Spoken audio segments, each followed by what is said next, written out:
నేను మా అమ్మాయికి క్రిస్టియన్ మ్యారేజ్ జరిపినానని చంద్రబాబు నాయుడు గారు ఒక ఫోటో కూడా వేసినారు.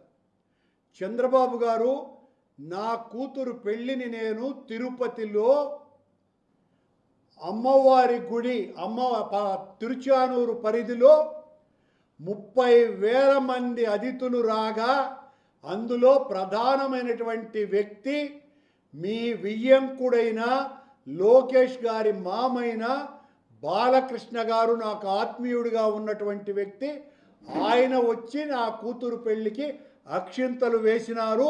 అలాగే మీ తమ్ముడు, నా స్నేహితుడు నారా రామ్మూర్తి నాయుడు కూడా ఆ పెళ్ళికి వచ్చినారు. ఆ పెళ్ళికి ఆనాడున్నటువంటి దాదాపు 13 మంది హైకోర్టు న్యాయమూర్తులు వచ్చినారు.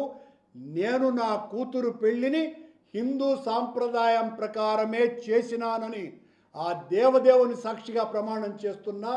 నా వియ్యంకులు చేసినటువంటి పెళ్ళికి నేను నా కూతురు తండ్రిగా హాజరైనాను. ఇక్కడేం దాచుకొని నేను మీలాగా అబద్ధాలు చెప్పేటువంటి మనిషిని కాదు.